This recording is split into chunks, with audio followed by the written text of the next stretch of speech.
का रहस्य, एक गांव की कहानी। मारो की आवाज उस काली गहरी रात के सन्नाटे को चीरती हुई पूरी वादी में गूंज रही थी। कोई लाठी लेकर, कोई कुल्हाड़ी लेकर। जिसके जो हाथ लगा वह उस काली नदी की ओर दौड़ पड़ा। अभी अंधेरा होते ही गांव वालों को किसी ने बताया कि काली नदी पार कर रहे दो आदमियों पर हमला हुआ है। गांव वाले बेतहाशा भागते हुए नदी के किनारे पहुंचे तो क्या देखते हैं, खून में लथपथ दो लाशें किनारे पर पड़ी हैं। देखने पर पता लगा कि दोनों की मौत पानी में डूबने से हुई, बाद में किसी ने इन लाशों को काटा है। पूरे गांव में सनसनी फैल गई। गांव के मुखिया ठाकुर जगन्नाथ जी आगे आए और बोले, जब हमने फैसला किया था कि रात के समय कोई नदी के रास्ते नहीं जाएगा तो ये सब कैसे हो गया? चौकीदार कहाँ मर गया? तभी पीछे खड़ा चौकीदार कांपता हुआ आगे आया। मालिक, मैंने तो इन्हें बहुत मना किया था, लेकिन ये तो शहर से आए पढ़े लिखे नौजवान थे, इन्होंने मेरी एक बात नहीं मानी। हार कर मैं गांव वालों को बुलाने चला गया। आया तो यह सब देखा। आपको यकीन न हो तो गांव वालों से पूछ लो। जमींदार जगन्नाथ जी बोले, तुझे इसीलिए तो नौकरी पर रखा है कि किसी को नदी में न उतरने दे। हमें पता है काली नदी का भूत किसी को परेशान नहीं करता, जब कोई नदी में जाता है तो वह उसे मार देता है। ऐसे में इस चौकीदार का क्या फायदा? अब पुलिस आएगी, 10 सवाल करेगी। उसी समय पुलिस को सूचना दी गई। कुछ ही देर में पुलिस वहां पहुंच गई। लाशों को अपने कब्जे में लेकर पोस्टमार्टम के लिए भेज दिया। काफी लोगों से पूछताछ की गई, लेकिन किसी को कुछ भी पता नहीं था। कुछ ही दिनों में गांव वाले सामान्य हो गए।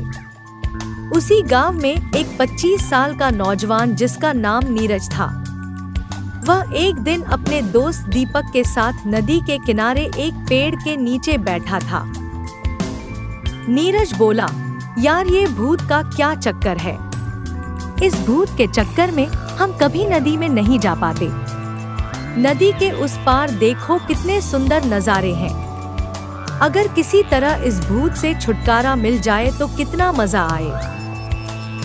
यह सुनकर दीपक बोला, भाई यही तो समस्या है इस नदी की, जो भी इस नदी के जल में पैर रखता है मारा जाता है।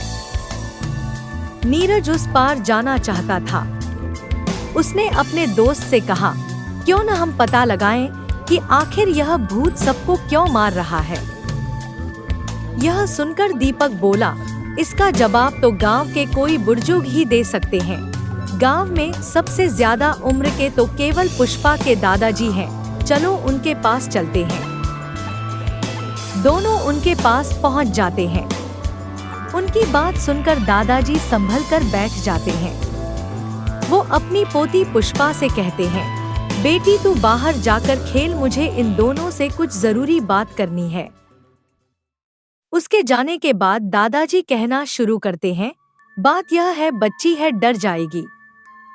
तुम जो पूछ रहे हो वो मैं तुम्हें बता देता हूँ, लेकिन नदी में जाने की कभी कोशिश मत करना, क्योंकि जो भी नदी में गया वह वापस नहीं आया।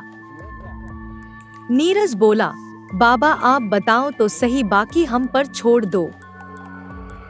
दादाजी ने कहना शुरू किया, बेटा ये सब गांव वालों के ही कर्मों का फल है।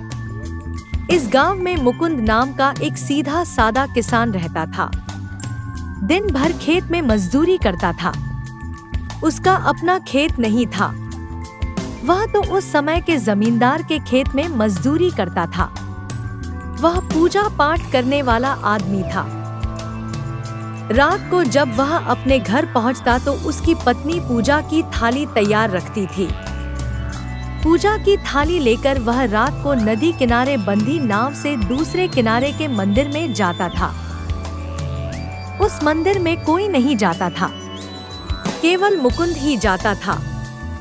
मंदिर की साफ सफाई करता, उसे फूलों से सजाता, भगवान की पूजा करता, उन्हें भोग लगाता और वापस आ जाता था। एक बार नदी में भयानक बाढ़ आ रही थी। लेकिन मुकुंद नहीं माना। वह चला गया। जब वह पूजा करके वापस आया तो नाव नदी के तेज बहाव में बहने लगी। मुकुंद ने नाव से कूदकर अपनी जान बचाई। वह किसी तरह तैरता हुआ किनारे पर पहुंचा। उसकी पूजा की थाली का सिंदूर उसके पूरे चेहरे पर बिखर गया था। वह इस अवस्था में घर की ओर चल दिया। रास्ते में उसे कुछ गांव वाले मिले। उन्होंने मुकुंद को पकड़ लिया। वह चिल्लाता रहा, लेकिन गांव वालों ने उसे तांत्रिक समझकर उसकी पिटाई शुरू कर दी। उसकी शक्ल कोई पहचान न सके और इतने शोर में उसकी आवाज किसी ने न सुनी। मारने के बाद उसकी लाश को नदी में बहा दिया। बस तभी से वह गुस्से में है। उसका भूत इसी नदी में रहता है और जो भी नदी पार करने की कोशिश करता है वह उसे मार देता है। नीरज और दीपक दोनों उस भूत की आत्मा की शांति के लिए गांव के पंडित जी के पास पहुंच जाते हैं। पंडित जी मना कर देते हैं। फिर वे दोनों जमींदार जगन्नाथ जी की हवेली पर पहुंच जाते हैं। जगन्नाथ जी उनका साथ देने के लिए तैयार हो जाते हैं। जमींदार जगन्नाथ नीरज और दीपक को साथ लेकर दूसरे गांव पहुंच जाते हैं। वहां से कुछ दूर वार्डर था। वहीं पास में फौजी कैंप थे, जहां फौजियों ने नदी पर पुल बना रखा था। जगन्नाथ जी और गांव वालों ने फौज के कैप्टन से बात की। कैप्टन से परमिशन लेकर वे सब उस पुल से दूसरे किनारे पर बने उस मंदिर में पहुंच जाते हैं। अगले दिन उसको मुक्ति दिलाने के लिए पूजा रखी जाती है। बाकी गांव वाले इस किनारे पर खड़े हो मंदिर में होने वाली पूजा को देख रहे थे।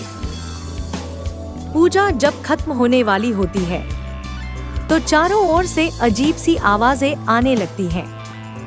तब पंडित जी कहते हैं, मुकुंद, गांव वाले अपनी गलती मान रहे हैं। इन्हें माफ कर दो और ये दोनों बच्चे तुम्हारा पिंड दान कर रहे हैं। पंडित जी ने पूजा समाप्त करके नीरज और दीपक से पिंडदान करवाया। उसके बाद धीरे धीरे वे आवाजें आना बंद हो गईं, जैसे कोई उनसे दूर जा रहा हो। उसके बाद जमींदार के साथ पंडित जी, नीरज, दीपक और गांव वाले एक नाव में बैठकर अपने गांव आ गए। दो नौजवानों की हिम्मत से गांव वालों को काली नदी के भूत से छुटकारा मिल गया। उसके बाद गांव वाले रोज सुबह सवेरे उस मंदिर में पूजा करने जाने लगे। जमींदार ने गांव वालों के साथ मिलकर उस नदी पर एक कच्चा सा पुल बना दिया, जिससे लोग उस मंदिर में जा सकें।